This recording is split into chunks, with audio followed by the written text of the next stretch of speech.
For game number 2. Clean sweep or an equalizer. The two options available for the teams.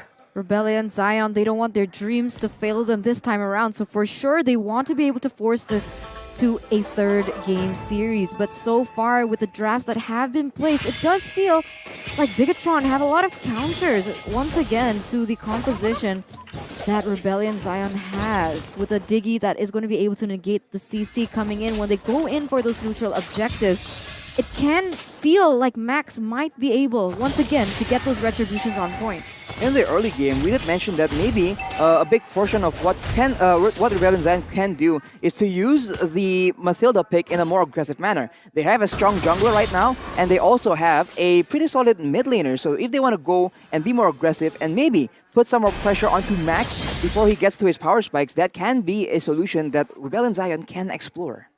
And right now, it does seem like Max is having a better time in that jungle. He's clearing way faster, able to steal a jungle camp away from Fearless, and that's going to be massive, because if he gets that level 4 first and they aren't actually able to pressure the Akai, it's going to be a massive problem for the Akai. Fearless already on to the gold buff. Max collecting level 4, but Fearless will reach as well to level 4 very quickly. Both teams now, they're going to play around the neutral objectives. 20 seconds though, so they do have a lot of time to set up for this right now. We can see that Rebellion Zion, they are putting their emphasis here in the top lane. Perhaps they want to go for a gank, put pressure onto Moreno, who's actually rotated towards that area. Or even the steal happening here from Highs, getting that gold buff. That is a valuable steal for Hyde. It is gold lane, so the gold is going to be so important here. And as that play happened, Rebellion Zion, they will try and take control in the turtle pit, but BIGETRON Alpha, they are ready to make a play back. Yeah, neutral objective control is the name of the game. Rebellion able to secure it here. Turtle Slain presented to you by the Samsung Galaxy A series. Beautiful, beautiful setup for Rebellion as well with the winning lanes. Okay, but we do have a talent prediction here by Axe, all in favor of BIGETRON Alpha in terms of that. But look at this, Fearless goes in for the pin. And again, it does not matter because of the time journey, and now they're re-engaging onto Fearless. So Rizal doesn't have the knockout strike, will be able to put enough damage to back Rebellion away. But again, it just shows that Rebellion, they don't have the resources necessary to actually go for an all-in, unless Dyron can jump in right as the time journey ends. That's possible. They need to be able to bait that out. But here, Dyron already pressuring Max here. But, oh, wow. 1v1, 3v1. Dyron is actually going to be able to make it out alive, but I said that too soon, as it is going to be first blood here secured by BIGETRON Alpha. Wow. Very solid kill. The counter engage is so good as well because there are 2 sprints on Moreno and Sorizo. So once it's on, once BIGETRON Alpha wants to go for the counter engage, they just pop that and go for the chase. And if you can get someone knocked up, he can follow up and pull them back. It's just such a deadly combo that relies on range management, which is just so creative from BIGETRON Alpha. They have the Demon Slayer onto Max still, so he is having not much of an edge because Fearless now is not on that Fanny. So both Demon Slayers, but a killing spree on Marky. Oh, he in the bottom side, gonna get bursted down by Sway Low, picked up by Highs. Massive, massive pickoff here as Highs is gonna be able to have a much better lane. And that's super bad for BTR. Remember, Clint should be able to bully the Irithel in the early stages, unless it's an all-in.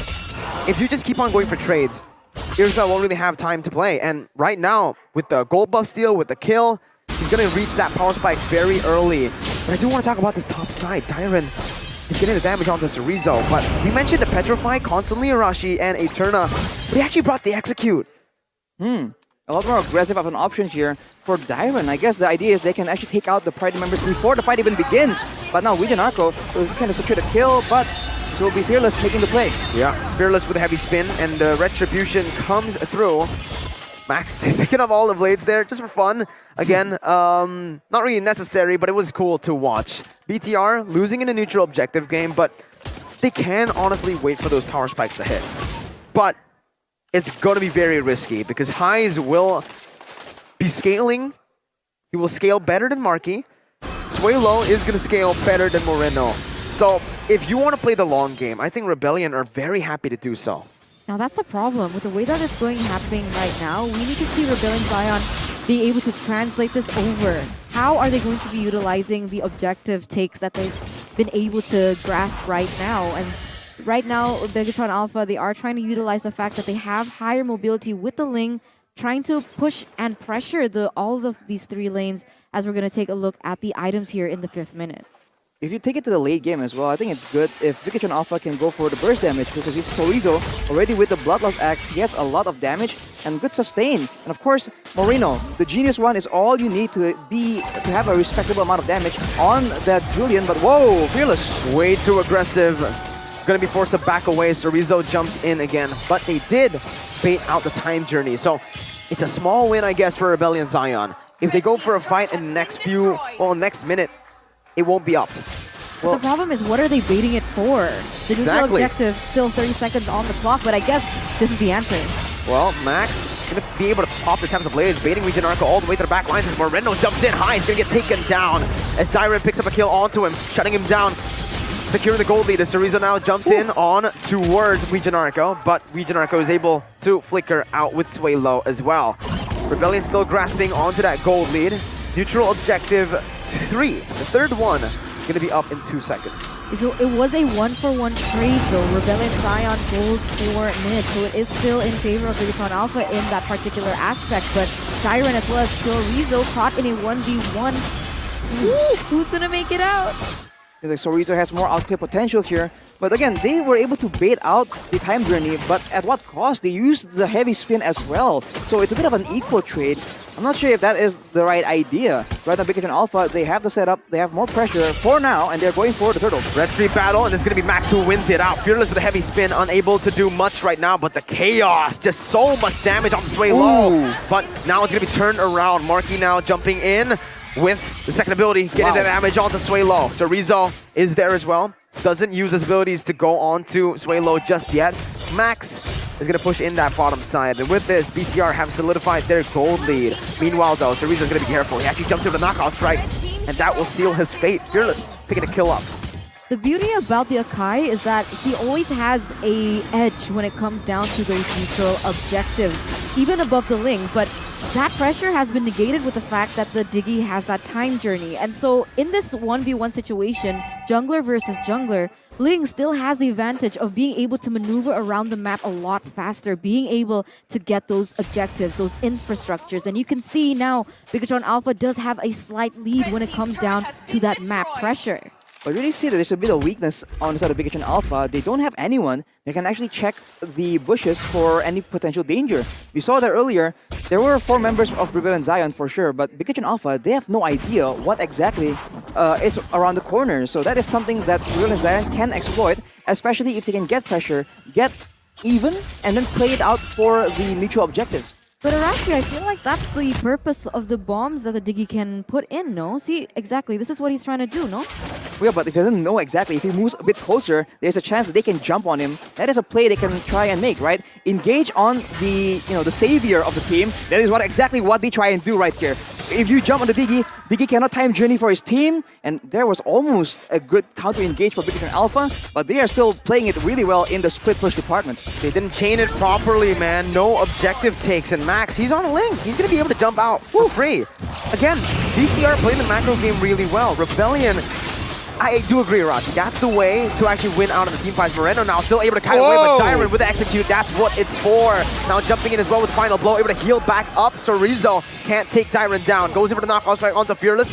Max is there as well. Retribution picked up by Highs. No need for Retribution as Tempest Blades comes in on the Sway Low. Max trying to dish out the damage. Circling Eagle popped onto him. So Rizzo is there in the back lines trying to help Marky, but no kills on the board just yet. Ouija beautiful guiding win, getting him out to safety. Highs with the recalls as well. Rebellion equalizing. Yeah, Rebellion is equalizing. They're catching up. BIGETRON Alpha, they lost that Lord and they lost Moreno in the process. So what initially was a gold lead for BIGETRON Alpha has been diminished and even taken back here in this ping pong battle between that economy. But we can now see that the Lord is already marching in the top side.